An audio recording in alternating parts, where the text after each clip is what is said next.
कौन हो तुम? तुम्हें अनुमान भी है किस पर हंस रहे हो? जानते हो मैं कौन हूं? तो मेरा नाम क्या है? बता दीजिए ना भद्र। आपका रूप देखकर तो भय लगता नहीं, कदाचित आपका नाम इतना भयंकर हो जिसे सुनकर मेरी हंसी चली जाए। तुम जानते हो मैं कौन हूं?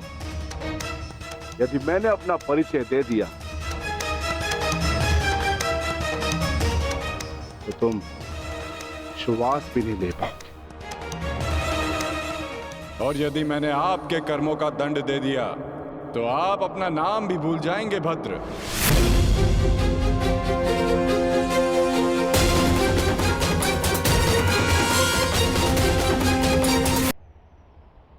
और यदि मैंने आपके कर्मों का दंड दे दिया तो आप अपना नाम भी भूल जाएंगे भद्र। जिस भांति आप पौधों और वनस्पति को अपने पांव तले कुचलते चले जा रहे हैं, स्पष्ट है कि निसर्ग के प्रति आपको कोई सम्मान नहीं है। वन से ऐसा व्यवहार केवल दो ही जंतु कर सकते हैं, एक जो मूर्ख हो और दूसरा कोई वानर हो।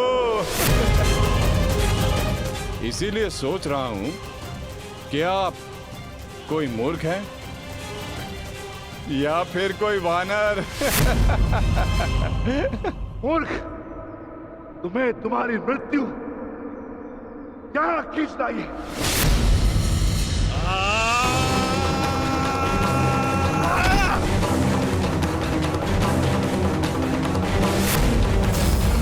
बड़ा चतुर बनता है, तुझे अभी मैं सिखाता हूं कि बड़ों के साथ कैसे व्यवहार करना चाहिए।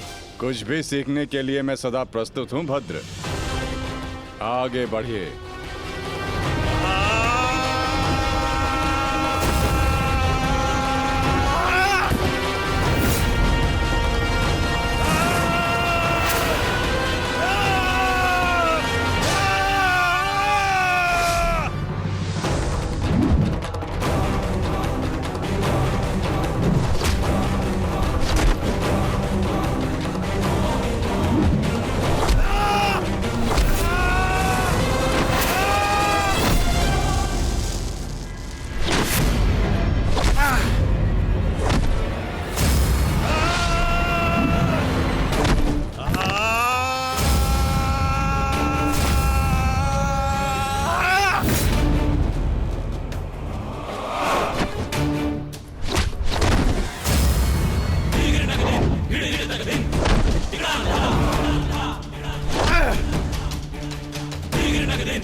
तुम साधारण मनुष्य नहीं हो सकते। कौन हो? कौन हो तुम?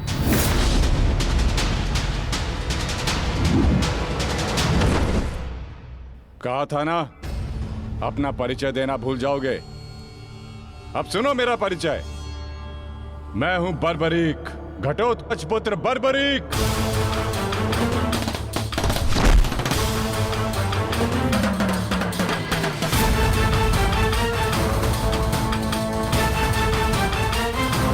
बालक, अपना परिचय देने से पूर्व मेरा नाम तो जान लेते।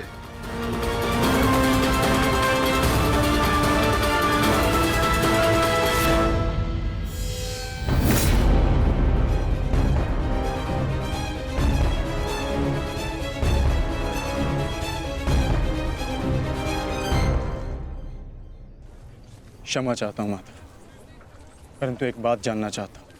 ऐसा क्या है उस कर्ण में जो वो कर सकता है और वही सब उससे अधिक कुशलता से मैं कर सकता हूँ।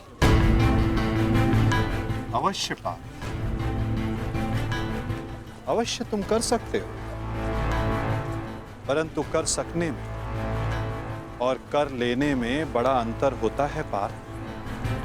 अर्थात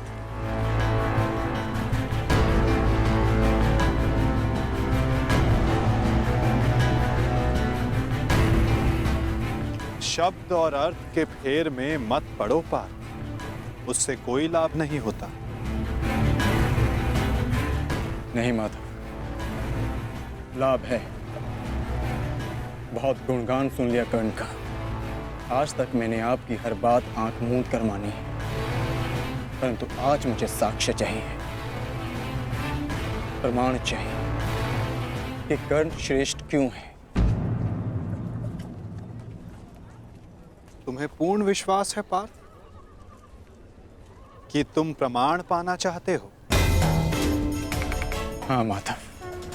ठीक है अर्जुन, मैं तुम्हें सिद्ध करके दिखाता हूं। कदाचित उसके पश्चात तुम्हें विश्वास हो जाए। यदि फिर भी विश्वास ना हुआ तो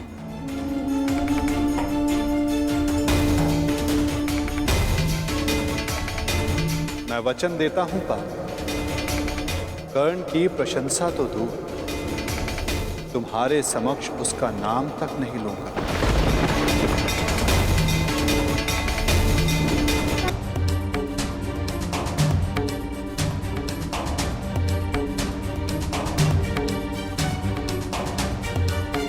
क्या हुआ माधव?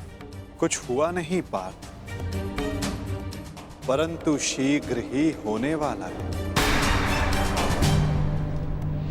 पार्थ, प्रतीत होता है कि तुम्हारे भ्राता विकोदर वापस लौट आए हैं। जाओ, जाकर अपने अग्रज का स्वागत करो। जाओ पार्थ। आप नहीं आएंगे माधव? तुम जाओ पार्थ, मैं कुछ समय पश्चात आता हूं।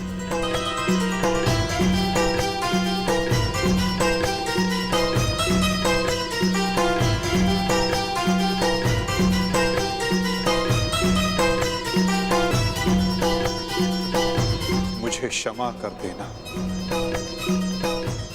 वीर बर्बरीक।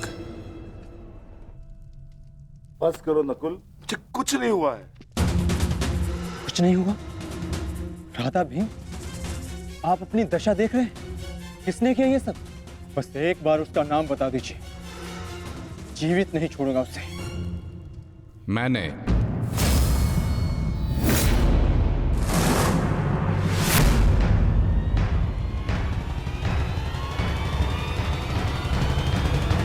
कौन हो तुम दुस्साहसी? आपका पौत्र पितामह।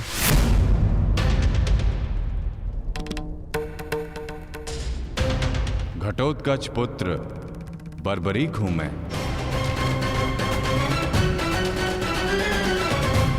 इसकी मार से जो चिन्ह मेरे शरीर पर पड़े हैं, इसका अर्थ तुम समझते हो अर्जुन?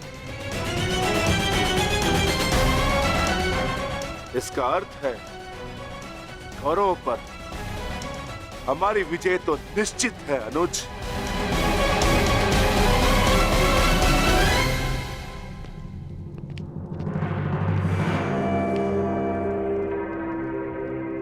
बार्बरिक बल और युद्ध कौशल दोनों में सर्वश्रेष्ठ है। इस महायुद्ध में इसका सामना कोई नहीं कर पाएगा और मुझे विश्वास है कि बार्बरिक अकेला ही इस महायुद्ध को समाप्त करने में सक्षम है। तो ये तो बहुत प्रसन्नता की बात हुई।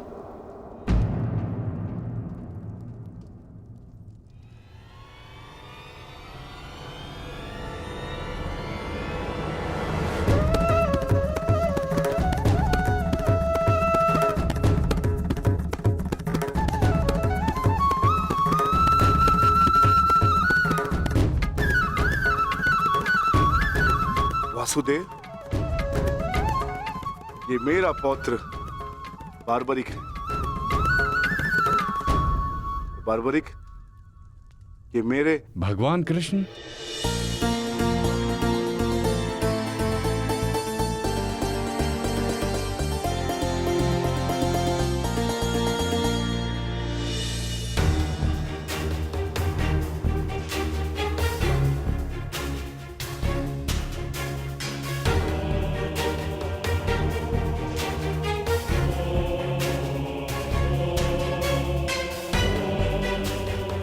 बचपन से आपकी कथाएं सुनकर ही बड़ा हुआ हूं प्रभु। आप मेरे स्वप्न में आते थे। मैंने देखा कि आप ही मेरे मुक्ति मार्गदर्शक हैं।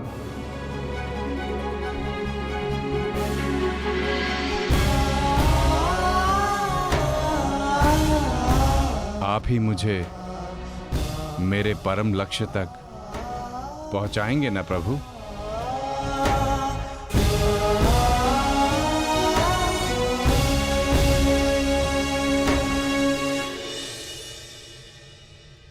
तो तुम्हें लगता है बर्बरिक कि तुम स्वयं ही अकेले इस युद्ध को समाप्त कर सकते हो? आप आदेश दें तो। और ऐसा करने के लिए तुम्हें कितना समय चाहिए बर्बरिक? आप सब बताएं कि आपके अनुमान से कितना समय लगना चाहिए? जो भीम ने बताया उसके अनुसार 1 माह, 1 पखवाड़े में भी हो सकता है, 2 दिन।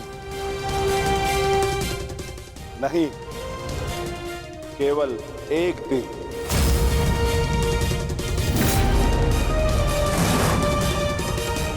बताओ बार्बरिक, सही उत्तर क्या है?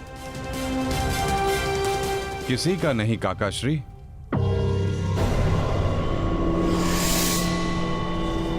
तो बताओ बर्बरिक, कितना समय लगेगा तुम्हें? केवल उतना जितना 3 बाणों का संधान करने में लगता है।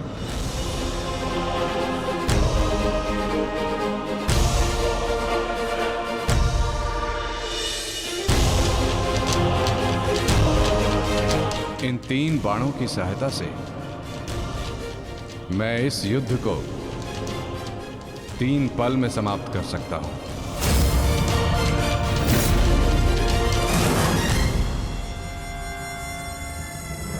चाहे जितने भी शत्रु मेरे समक्ष हों, इन 3 बाणों से मैं सभी का नाश कर सकता हूं।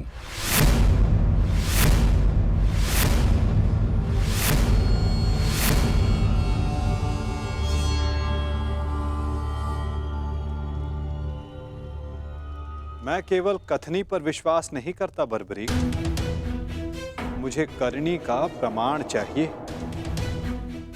दे सकते हो? तुम राधे नहीं कुंती पुत्र हो, स्वयं सूर्य नारायण के अंश हो तुमका। जब तुम्हारा जन्म हुआ मैं अविवाहित थी पुत्र, क्या करती मैं, मुझे तुम्हें त्यागना पड़ा। क्रोध, अशांति, पीड़ा ध्यान केंद्र में सबसे बड़ी बाधा है। अपने क्रोध को, अपनी अशांति को, अपनी पीड़ा को शस्त्र बनाकर इसका उपयोग करो। कौन? उपयोग करो।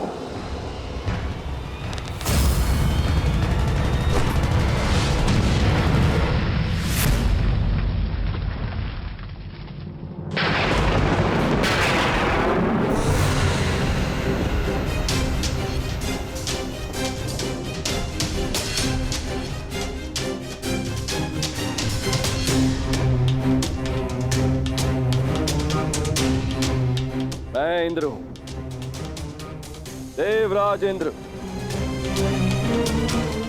सूर्य को भी अपने नियंत्रण में कर सकता। तो तुम क्या हो? जितना भी अभ्यास करना है कर लो। का धनुष से बाण चला लो। हाल के बिना योद्धा को मरना ही होता है।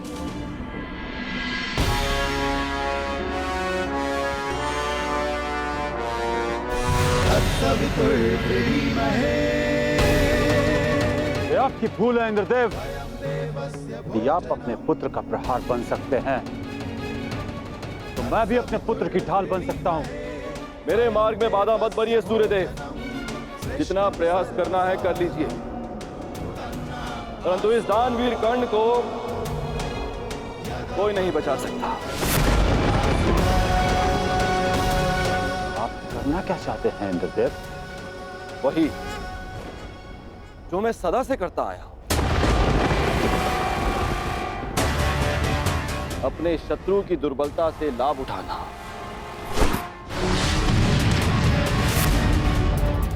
मैंने सुना है कि सूर्य उदय के समय यदि कर्ण से कोई दान मांगे तो वो अस्वीकार नहीं करता, मांगने वाले को निराश नहीं करता, दान अवश्य देता है। अर्थात कर्ण की दुर्बलता उसकी दान वीरता है और उसकी शक्ति वो कवच और कुंडल, तो जन्म से ही उसके लिए आपका आशीर्वाद है। जब एक ब्राह्मण दान में उससे वो कवच कुंडल मांगने जाएगा तो इस संसार को पता चलेगा कितना महान है ये सूर्य पुत्र कर्ण। यदि दान दिया तो मेरे पुत्र अर्जुन के हाथों अपने प्राण खोएगा, और यदि नहीं दिया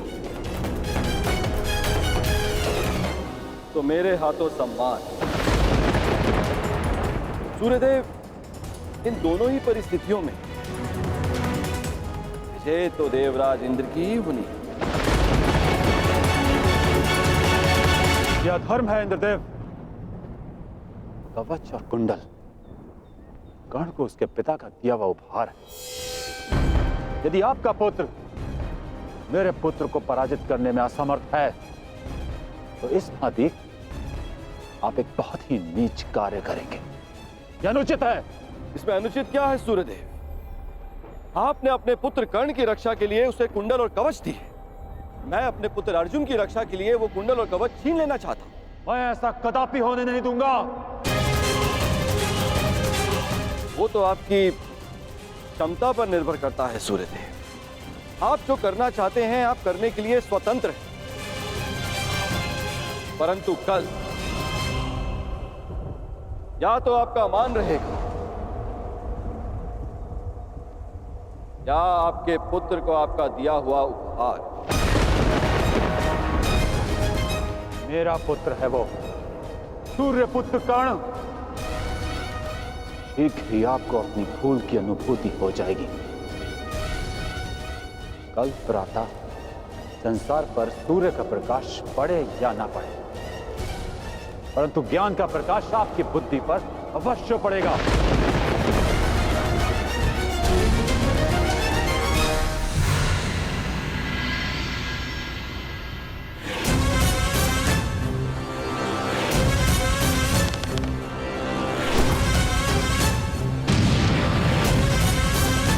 किसी कर्ण ने कहा था यह युद्ध एक यज्ञ है और यज्ञ को सफल बनाने के लिए त्याग और दान करना होता है। सूर्यदेव,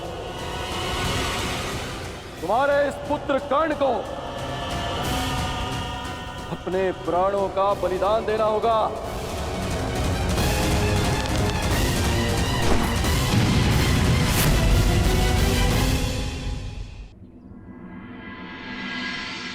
मुझे ये बाण मेरी आराध्य देवी ने दिए हैं प्रभु। इन बाणों के लक्ष्य पर जो शत्रु होगा उन सभी का नाश हो जाएगा प्रभु। परंतु इतने भीषण युद्ध में तुम अपने शत्रुओं को पहचानोगे कैसे बारबरीक? सभी शत्रुओं पर लक्ष्य साधना इतना सरल कार्य नहीं। यदि तुमने अपने इन बाणों का संधान किया तो तुम्हारे मित्र भी मारे जा सकते हैं, और वो निरपराध भी जो इस युद्ध में भाग नहीं ले रहे। इसलिए मुझे ये 3 बाण दिए गए हैं प्रभु। मेरे पहले बाण में भरी लाल भस्म मेरे सभी मित्रों और सहयोगियों को चिन्हित करेगी। मेरा दूसरा बाण उन सभी को चिन्हित करेगा जो इस युद्ध में भाग नहीं ले रहे या निष्पक्ष हैं।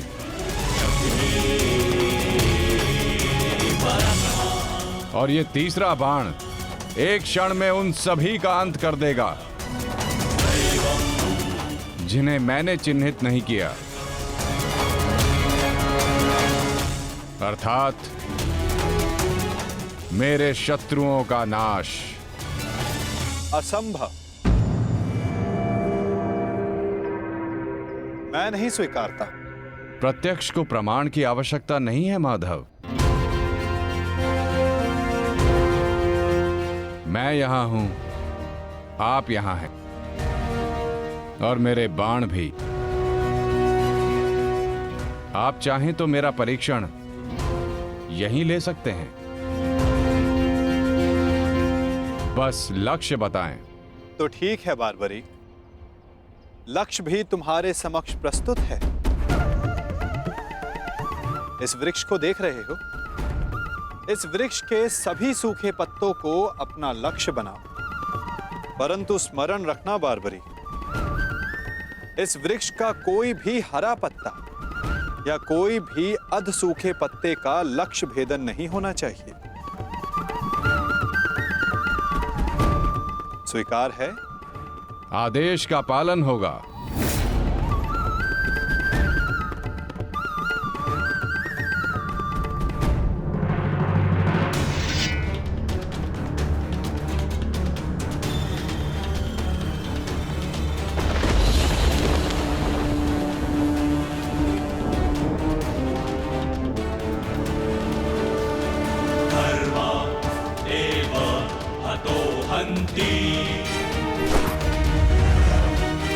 धर्मो रक्षति रक्षितः।